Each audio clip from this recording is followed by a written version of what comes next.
Hi, everyone. It's a beautiful day. And this week's Torah portion of Balak should be a superhero film. It's unbelievable.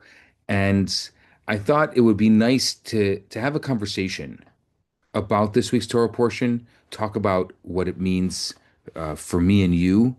And, well, let me just kind of dive into it. So, this is the most theatrical, mystical, and I would say unexpectedly redemptive portion in the Torah. On the surface, it looks like political drama. The king hires a prophet to curse a nation. But beneath the surface, there's irony, there's spiritual reversal, there's divine power embedded in the Jewish soul. And so I want to give you, I want to start by giving you a little background into the text and giving you some context on this portion. In the middle of last week's portion of Chukat, we jumped ahead 38 years. So we are now 38 of 40, which means we're 2 years before Moses is going to walk up the mountain. Joshua is going to take over, and the Jewish people are going to enter and conquer the land of Canaan, which will become the land of Israel, the land of our inheritance, the land that was given to us by God. The nation that came out of Egypt is slowly dying.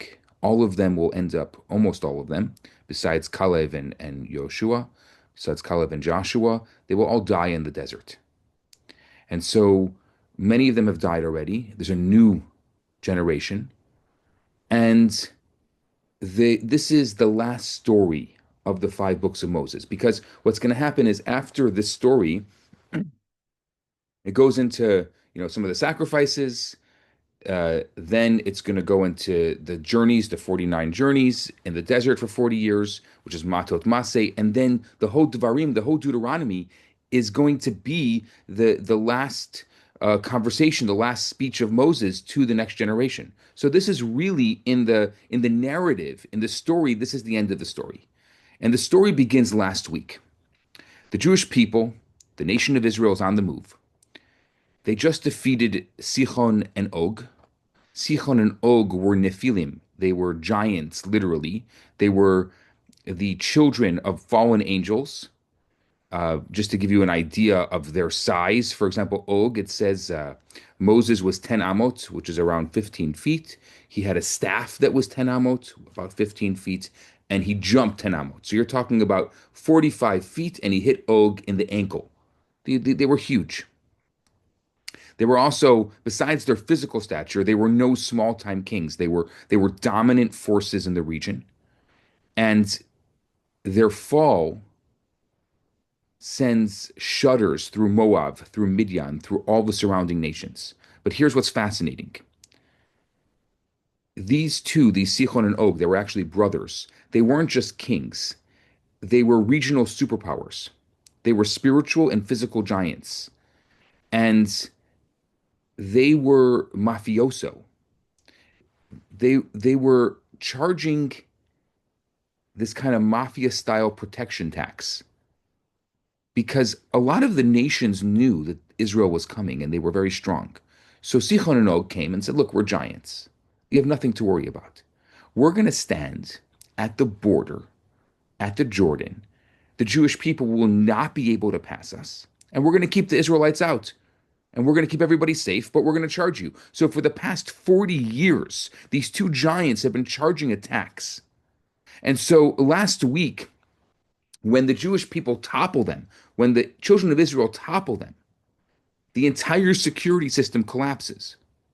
And the fear wasn't just that Israel was coming, it's that the whole spiritual and physical protection infrastructure came crashing down. So now we open this week's Torah portion, and Balak panics because the protexia is gone. And he's no general. He knows that this is not just a war of swords, this is a war of spirit. This is a metaphysical battle. Last week, there's this moment where God says to Moses, "Don't be afraid." And Rashi asks, why did God say to Moses not to be afraid? That's very strange.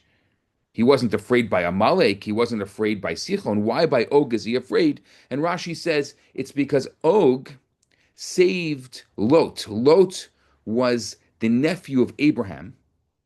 And so we're talking about years ago.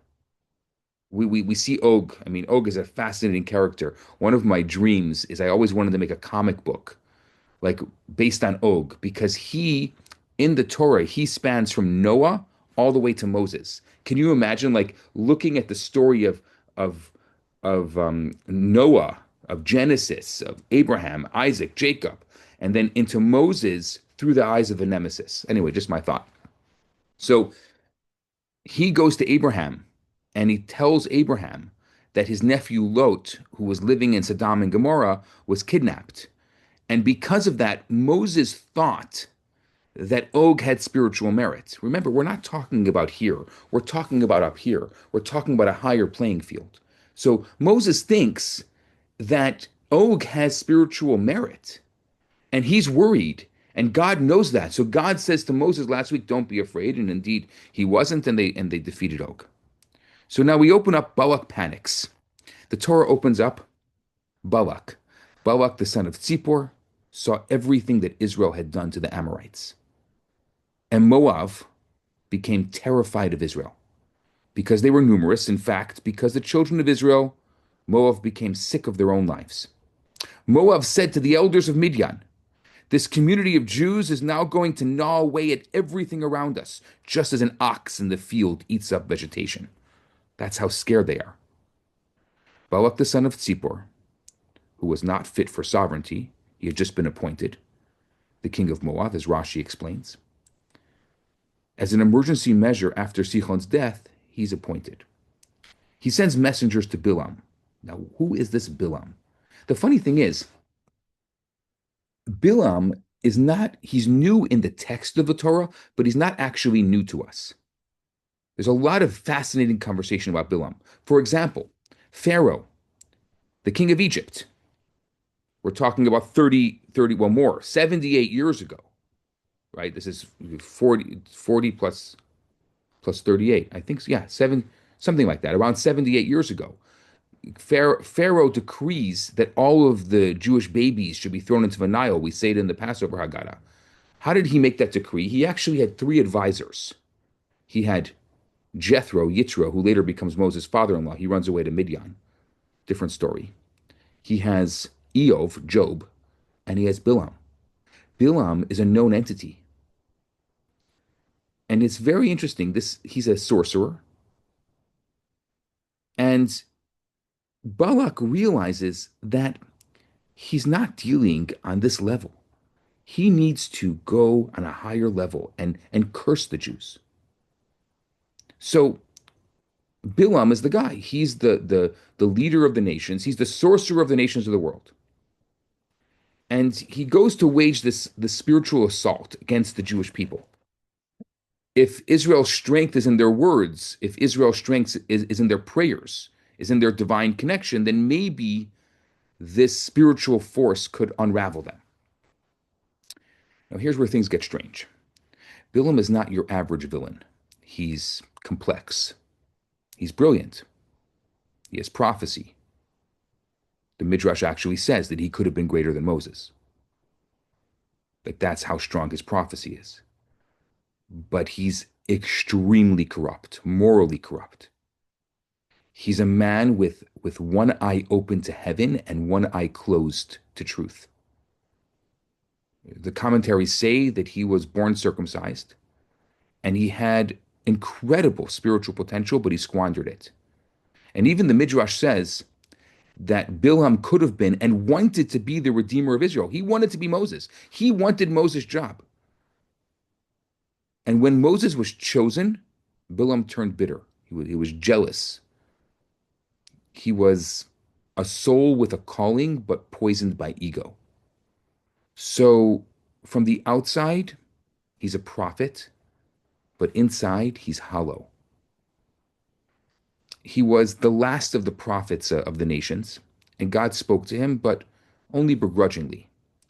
He had a moment each day where he could access like divine wrath, but even that was weaponized. So they go to this Bilam, this prophet,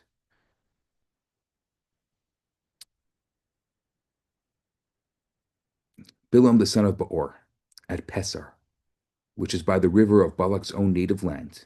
And he calls him. So Balak calls Bilam and he says, "Look, a nation has come out of Egypt. Look, it has covered the eye of the land by killing Sichon and Og, who used to protect us. They are sitting right by me. They are poised to attack. So now please come and curse this people for me, for they are more powerful than me. Perhaps I will then be able to strike them and drive them out of the land. For I know whatever you bless is blessed, and whoever you curse is cursed. Whoever you bless is blessed, and whoever you curse is cursed."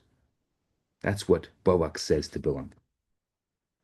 The elders of Moav and the elders of Midian went with tools of black magic in their hands, so that Bilam would not complain that he didn't have the right tools available. They came to Bilam and they told him Balak's message. And he said to them, "Stay here overnight, and I'll give you an answer when God speaks to me." God often spoke to him in dreams. He didn't have the kind of face to face interactions that Moses had, he had more visions and dreams. So the Moabite dignitaries stayed with Bilam. And God came to Bilam and said, "Who are these men with you?" Bilam said to God, "Balak, the son of Zippor, the king of Moab, has sent them to me with this message. Look, the nation coming out of Egypt has covered the eye of the land. Now come and condemn them for me. Perhaps I will then be able to fight with them and drive them away." Here's something interesting. That's not what Balak said. Balak said, "Whoever you curse is cursed, whoever you bless is blessed." But Bilam went negative. And that's an interesting lesson about negativity. He saw the negative. God said to Bilam, the verse continues, "Don't go with them, and don't curse the nation, even without going with them. They don't need your blessing either, because they are blessed." When Bilam got up in the morning, he said to Balak's dignitaries, "Go back to your own country, for God has refused to let me go with you, because you're not sufficiently high-ranking officers." So the Moab dignitaries set off. They returned to Balak and they said, "Bilam refuses to come with us because we're not superior enough." So what happens? Balak sent many more dignitaries, higher in rank than the previous ones. They came to Bilam and they said, "This is what Balak the son of Zippor said. Please do not refrain from coming to me, for I will give you tremendous honor, even more than in the past. And whatever you tell me to do, I will do. So please come and condemn this people for me." You see, it's going negative.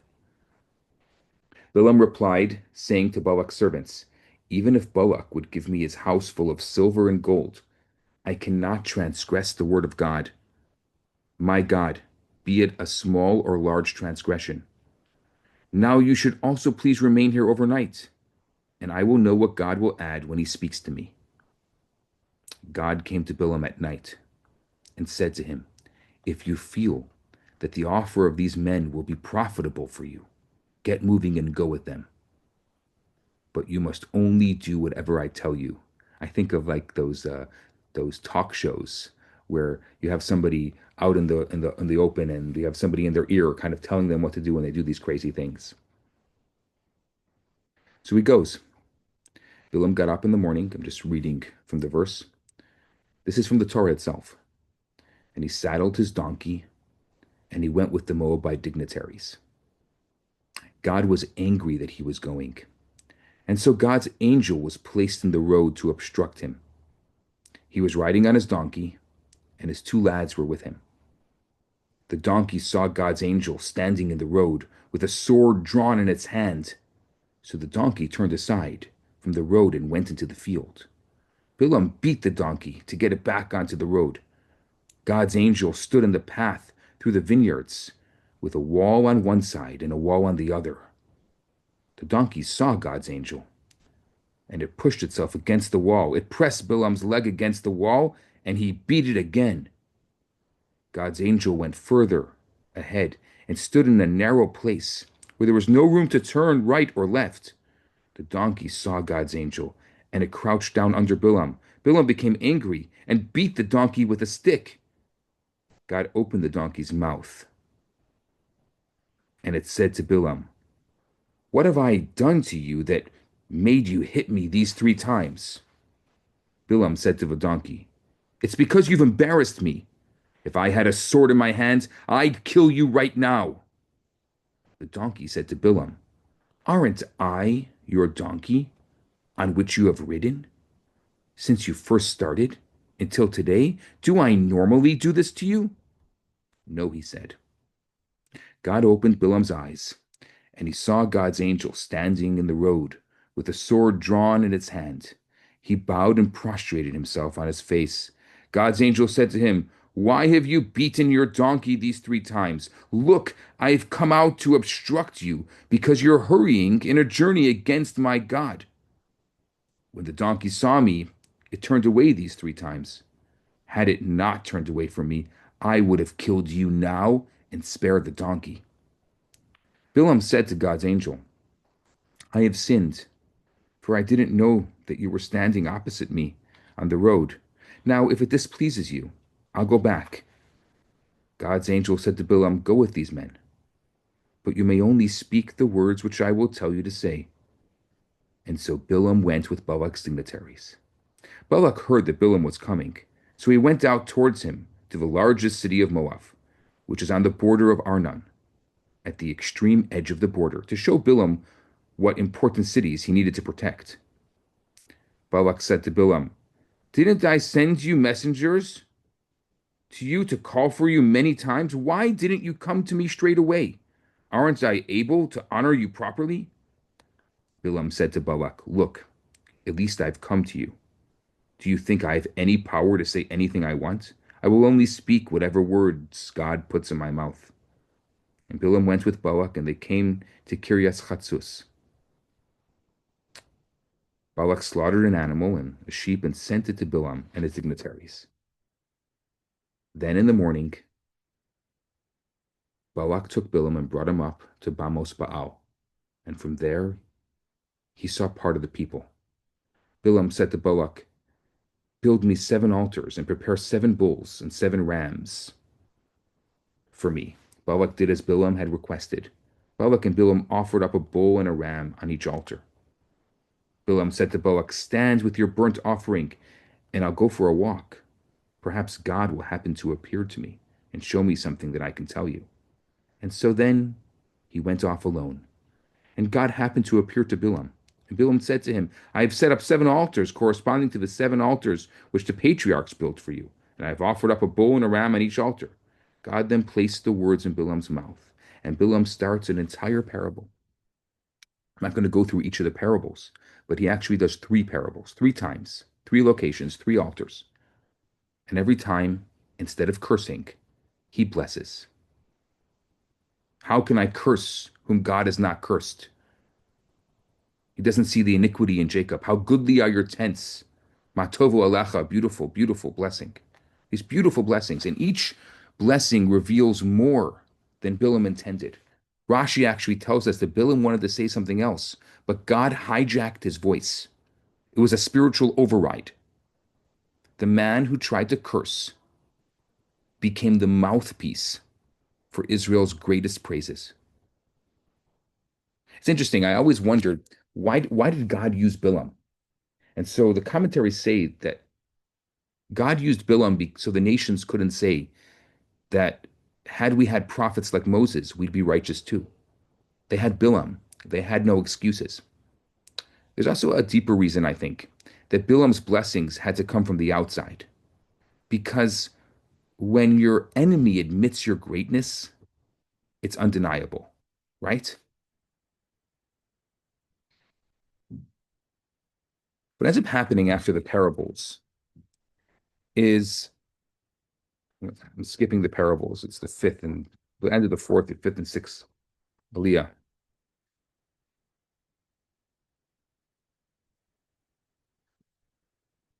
I want to go to the seventh Aliyah.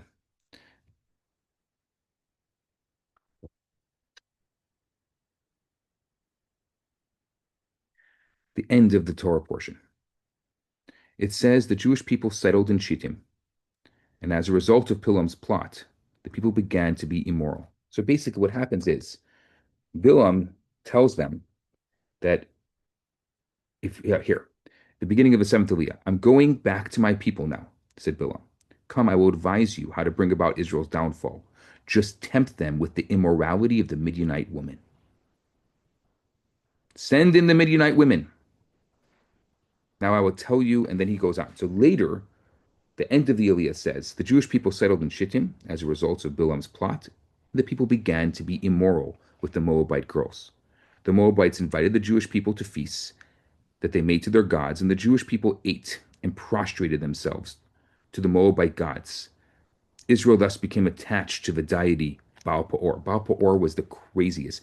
I don't really understand idolatry and why people were into it, but apparently it was the thing. People were into these idolatry. So Baal Peor was this crazy thing where you defecated on an idol, but it was a thing. I don't want to go into details. I'm sure wherever you are and you're listening, I don't know who's with you. So, but if you want, at some point I can go into greater detail how crazy this Baal Peor is. The Torah continues that God became furious with Israel and sent a plague upon them.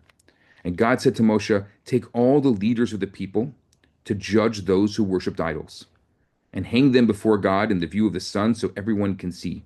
And then God's fury will withdraw from Israel.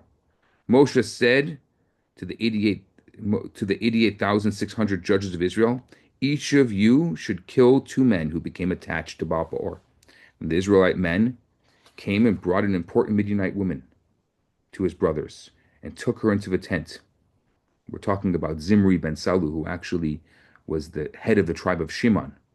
And the Midianite woman was the princess Cosbi Bas Zur.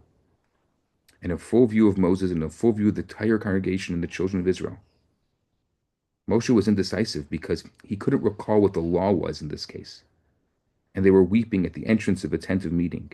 But Pinchas, now Pinchas, another person who we only know him by name until now, but what's interesting about Pinchas is he is the grandson of Aaron. He's the son of Elazar the Cohen.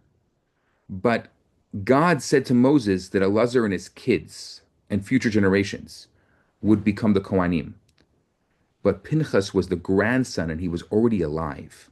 So at this point, even though he's the son of Elazar, the grandson of Aaron, he's not the Cohen yet.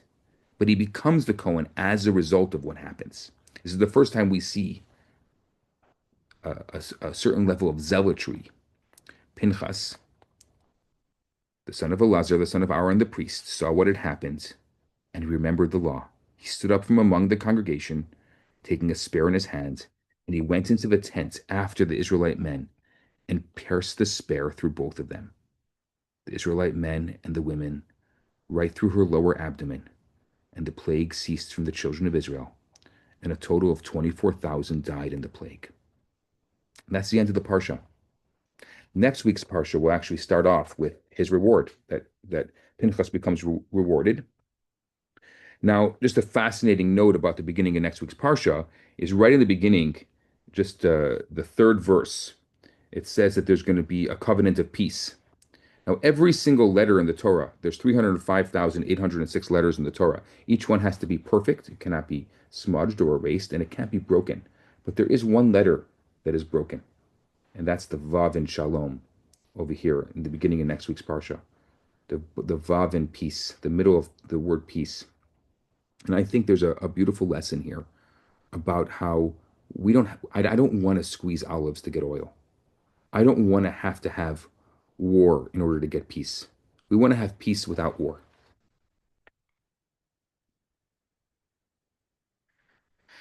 I'm going to a few other elements here about the Rebbe explains that Bilam's prophecy, particularly the verse that a star will emerge from Jacob, is a clear reference to Mashiach. This is the clear reference to Mashiach in uh in the Torah, in the five books of Moses. Why Mashiach? Why now?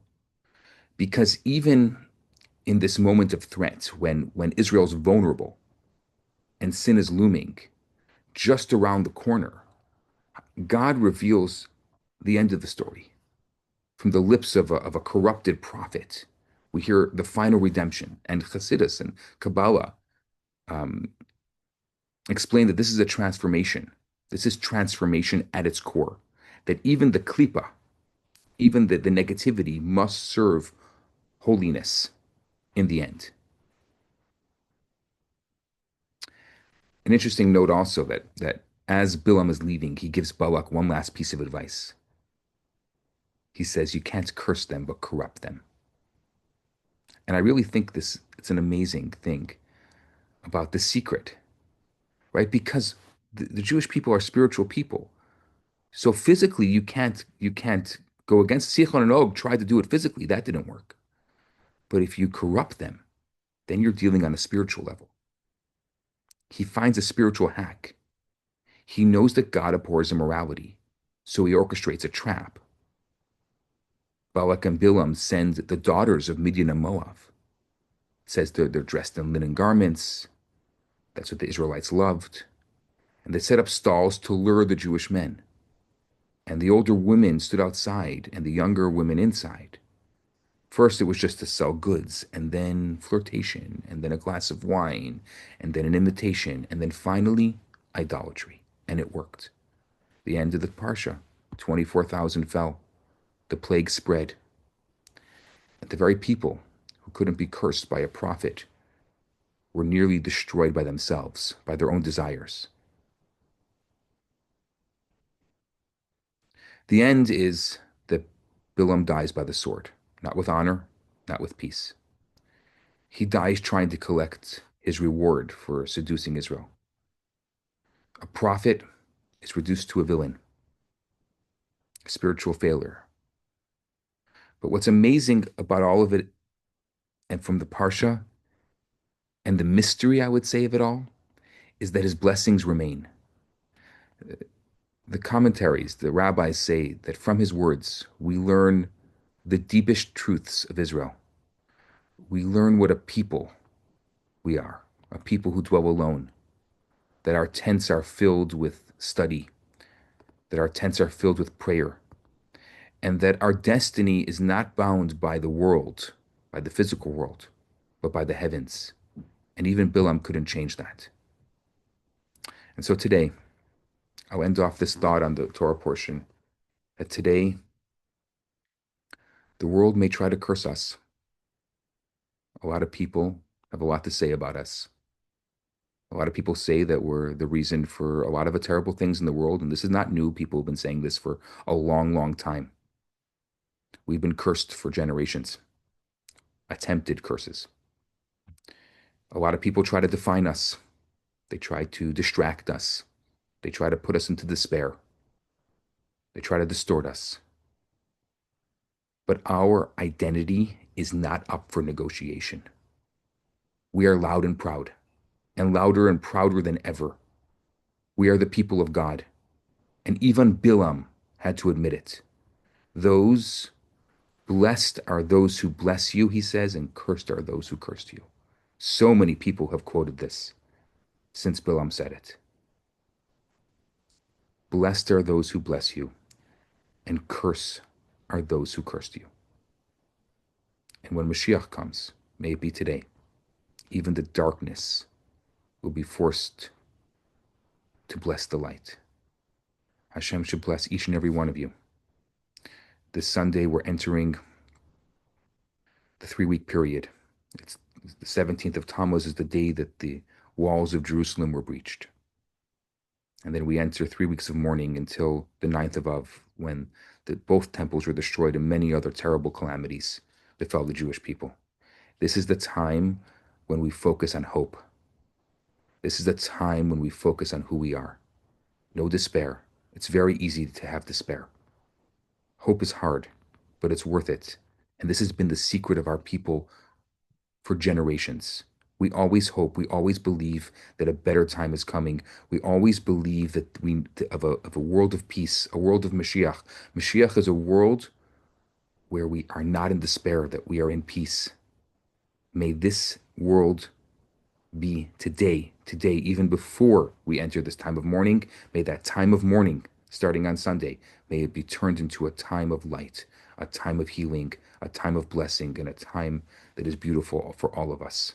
I wish you a beautiful Shabbat. Shabbat Shalom.